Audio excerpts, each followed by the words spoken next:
Kembali lagi lanjutkan perbincangan, Pak Anam melanjutkan apa yang sempat saya tanyakan sebelum jeda karena banyak sekali masih masyarakat yang ingin sekali mengetahui apa motif sebenarnya. Apakah memang hanya sekedar alasan karena terserempet seperti alasan dikemukakan di media sejauh ini itu juga disampaikan kemudian pada saat ratas dengan DPR atau memang sebenarnya pada saat etik kemarin terkuak hal-hal lainnya, alasan-alasan lainnya. Karena tadi Pak Anam sudah mengatakan bahwa memang fokusnya tidak di sana, tapi apakah tembakannya sesuai prosedur atau tidak. Tapi tentu saja sepertinya juga pasti dibahas soal motif Pak. Adakah motif-motif lain? Silakan Pak Anam.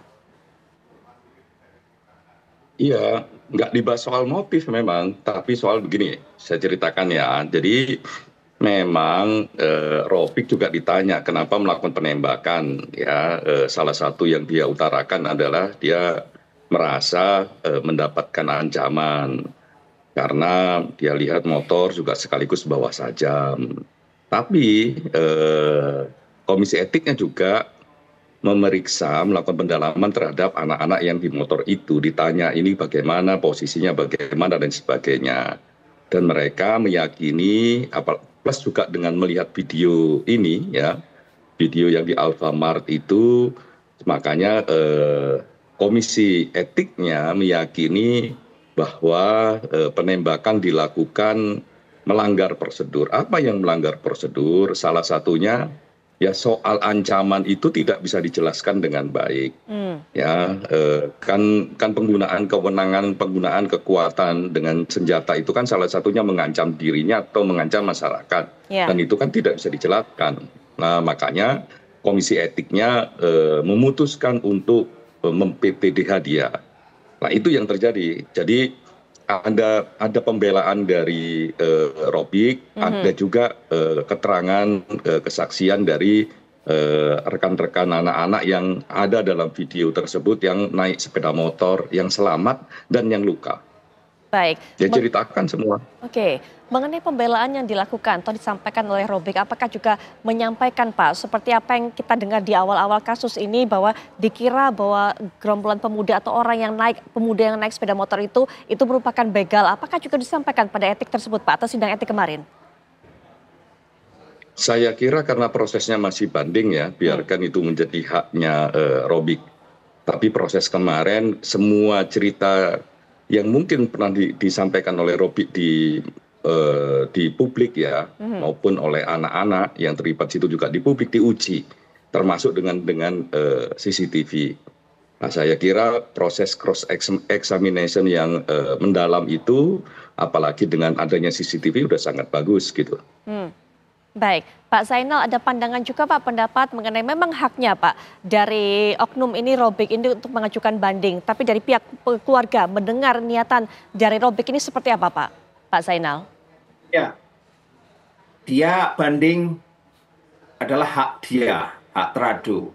Tapi kami yakin bahwa banding itu akan ditolak. Kenapa? Karena majelis etik sudah menyampaikan bahwa dengan keyakinannya, dengan saksi-saksi, termasuk bukti rekaman, bahwa tidak ada bukti yang menyatakan bahwa Aibda Robik terancam nyawanya sehingga melakukan penembakan. Tidak ada. Kemudian juga dalam pertimbangannya bahwa Robik melakukan sewenang-wenang, penembakan yang sewenang-wenang, anak di bawah umur, dan yang terakhir itu merusak citra polisi. Ini dasar daripada memutus sehingga dia di PTDH. Artinya diberhentikan dengan tidak hormat. Kalau nanti itu dianulir, ya artinya bukti-bukti itu dimentahkan sendiri dong. Maka akan malu. Ini kan sudah menjadi konsumsi publik, publik yang mengawasi, teman-teman media juga membantu mengawal kasus ini. Kalau besok sampai putusannya tidak sama dengan putusan yang kemarin, maka justru itu akan merusak citra polisi gitu loh. Baik, upaya untuk mempertahankan atau memperbaiki citra polisi Pak. Di tengah tadi kasus ini awalnya tidak segera dibuka, tidak segera terungkap, baru kemudian ke Pak Arianto menegur, baru kemudian diflorkan semuanya, begitu diekspos semuanya. Hingga saat ini kemudian tadi kita dengarkan kuasa hukum dari keluarga berharap ada kontrol dari masyarakat sehingga kemudian jika banding pasti ditolak. Tapi menurut pengalaman dari Pak Arianto, menghadapi hal seperti ini apa akan dilakukan nanti Pak? Maksudnya? Ya, biasanya perjalanan kasus seperti ini seperti apa? Melihat kesalahan yang dilakukan oleh oknum polisi ini? Kalau ini masalah banding itu kalau memang di dalam aturan mereka hak seseorang boleh saja sampaikan. Tetapi saya pikir ya dengan melihat kejadian seperti ini, dari cerita semula saya udah jelas, nggak usah di sidang pun udah tahu lah itu bahwa itu kejadiannya seperti itu ya gitu ya. Bahwa ini memang orang ini pantas untuk dihukum karena apa, dia salah menggunakan senjata api. Tadi senjata api itu tadi kan gini Bu, di dalam ketentuan diskresi ya polisi itu boleh mengambil tindakan sesuai dengan keputusan dia sendiri. Tetapi harus satu, memang untuk demi kepentingan yang mendesak waktu itu harus dilaksanakan. Dan kemudian ada sesuai tidak melanggar prosedur hukum. Dan kemudian dia harus berimbang. Antara kekuatan yang dilawan itu harus berimbang. Ini kan golok lawan senjata api. Yeah. Apalagi goloknya jarak jauh kan. Jadi dia ancaman bahwa mengancam dirinya nggak masuk akal. Makanya apapun yang terjadi ini adalah betul-betul kekelalaian anggota. Kekeliruan di sini adalah karena polisi tidak pandai, tidak cepat sekali menetralisir kejadian itu. Tapi kejadian ini menurut saya Bu, ini sudah pembelajaran polisi yang menurut saya sudah maju banget. Sebelumnya nggak pernah polisi itu terbuka seperti secepat ini. Ada kasus, kemudian salah tembak, kemudian diramaikan di itu, dan kemudian di PTDH dalam waktu 1 minggu ini hampir tidak pernah ada kasus itu. Kasus Pak Sambo aja dulu kan berapa itu, lama banget kan itu. Jadi ini menurut saya sudah cepat. Sudah kecepatan yang lumayan ya. Nah, mudah-mudahan ini juga dilihat oleh polisi yang lain, terutama mengenai penggunaan senjata itu tadi. Jangan main-main. Kalau dulu biasanya salah tembak gitu tuh jarang sekali diproses sampai tuntas dan transparan, sehingga kita tidak tahu, dan orang-orang lain, polisi lainnya juga tidak tahu kalau salah tembak itu kemudian risikonya sangat besar itu. Ini pembelajaran yang bagus sekali, dan saya juga terima kasih pada jajaran Polri sudah cepat ya begitu, transparan, sehingga masyarakat mudah-mudahan sekarang agak sedikit reda lah gitu. Kita lihat perkembangannya, saya yakin bahwa nanti Pak Kapolres atasnya pasti akan diperiksa kembali untuk menentukan berapa bobot. Termasuk tadi Pak Arianto katakan bahwa ini sepertinya kecurigaan dari Pak Arianto adalah Kapolres Tabes ini di-framing oleh anak-anak buahnya. Kalau saya melihat kasusnya ini ya. Artinya Pak, ini kan ada kecenderungan jangan-jangan yang di bawah-bawah Pak Kapolres ini kemudian melindungi rekannya ini. Nah bagaimana dengan itu Pak? Itu harus diperiksa karena gini, kemarin ketika saya mendengar cerita itu dari Pak Kapolres kan beliau mengatakan bahwa ini memang anggota kami salah Pak, eksesif. Tapi rupanya kan di luar saya dia sudah cerita di sana-sana bahwa framing seperti itu tadi, cerita bahwa ini tawuran ini dan sebagainya. Saya curiga ya itu Pak Kapolres waktu mengumumkan itu dia tidak cek langsung dulu, langsung dia ngomong. Nah itu narasi itu dikarang oleh bawahannya. Dalam biasa kan polisi itu ya selalu melindungi teman-temannya, ada tuh kecenderungan in group feelingnya atau angkatan darat esprit de corps-nya itu ada itu. Dia cenderung menutupi kesalahan temannya. Nah situlah dia bikin Pak ini Pak memang ada dalam rangka ini supaya ini terbela gitu kan, tidak salah gitu. Nah Pak Kapolres tanpa kontrol rupanya langsung ngomong begitu. Ini yang dianggap oleh Pak penasihat tadi mengatakan itu hukumannya harus begitu gitu. Tapi untuk ini menurut saya sih penyelidikannya harus, kenapa dulu Pak Kapolres itu mengumumkan itu? Pasti diperiksa pasti nanti kan. Dulu kamu dari siapa konsepnya? Nanti pasti akan diperiksa semua.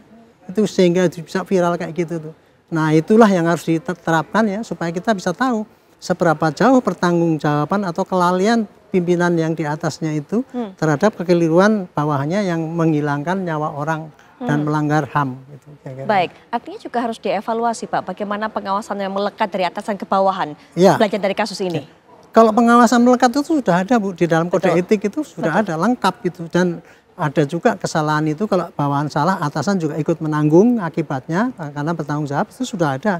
Cuman dalam prakteknya itu jarang sekali terekspos bahwa ini terjadi kesalahan ini, atasan ini pernah dihukum apa tidak, itu dalam kehidupan polisi itu jarang terekspos. Jarang terekspos itu artinya memang ada tapi tidak terekspos atau sebenarnya tidak dilakukan hal ini? Saya tidak tahu itu. Jadi sering terjadi kayak gitu ya, salah tembak anggota gitu ya. Ya, betul. Tetapi kemudian kita dengar-dengar beritanya itu, kita juga tidak melihat atasannya ikut ditindak, atau dia sudah ditindak, tetapi ditindak hanya pakai teguran atau apa. Kan penindakan itu kan bisa macam-macam ya. Yang paling ringan adalah teguran lisan dari pimpinannya. Yang kedua teguran tertulis. Yang ketiga penempatan di tempat khusus. Yang keempat demosi dan sebagainya. Iya, iya. Itu kira-kira begitu. Baik, catatan dari Pak Anam juga mengenai hal ini. Pak Arianto tidak banyak mendengar ternyata dari prakteknya pengawasan yang melekat ini, apakah ketika anak buahnya melakukan kesalahan atasannya juga diminta bertanggung jawab, ada teguran juga. Nah ini mungkin yang harus menjadi evaluasi bersama. Salah satunya Pak Anam. Iya, yang memang harus diawasi atau mendapatkan evaluasi itu tidak hanya atasan langsung. Tapi kalau ini juga ada atasan kewilayahan ya Polres atau Polda, ya ini harus menjadi concern bersama. Nah itu yang paling penting dalam konteks ini kan harus dilihatnya secara komprehensif. Misalnya begini, bagaimana kontrol psikologi maupun administrasi atau bahkan pengetahuan terkait penggunaan senjata api terus berlangsung ataukah tidak gitu. Nah ini secara menyeluruh untuk kedepannya biar nggak terjadi apa-apa. Karena kalau dari pengalaman Aibda Robik ini salah satu yang paling penting adalah pengetahuan dia soal bagaimana menggunakan senjata api itu ya sangat memprihatinkan gitu. Aturannya tidak tahu, bagaimana ancaman tidak tahu, apakah menggunakan rasionalitas atau menggunakan sakwa sangka, perasaan gitu, itu kan tidak sesuai dengan SOP atau prosedur yang ada. Nah pembinaan itu ya juga Kapolres, Pak Kapolda ini juga penting untuk terus melihat ini. Nah dalam konteks yang lebih luas ya kami mendorong juga teman-teman yang waktu sidang etik bersaksi ya sudah diperiksa, ini teman-teman anak-anak ya, itu dikembalikan lagi kepada sekolah dan itu komitmennya sangat bagus. Kan kemarin juga sempat beberapa orang jadi tersangka. Ya anak-anak itulah kami dorong supaya itu dikembalikan lagi kepada sekolah ya sehingga tidak jalan kasus hukumnya, mereka bisa tumbuh kembang untuk kepentingan terbaik bagi dirinya, bagi keluarga dan bagi bangsa. Nah, treatment itu penting. Dan ini menjadi komitmen kita semua, termasuk Pak Kapolda, Kepala Dinas Sosial, Kepala Dinas Pendidikan, yang memulai pendekatan untuk bagaimana dinamika masyarakat, khususnya kenakalan remaja, ditangani dengan cara-cara yang komprehensif, yang jauh lebih humanis, seperti arahan dari Pak Kapolri. Gitu. Baik, cara-cara menangani kenakalan remaja yang lebih humanis sesuai dengan arahan Kapolri. Nanti Pak Arianto juga bisa berikan catatan mengenai hal ini, kita akan jeda sejenak, kami segera kembali sesaat lagi.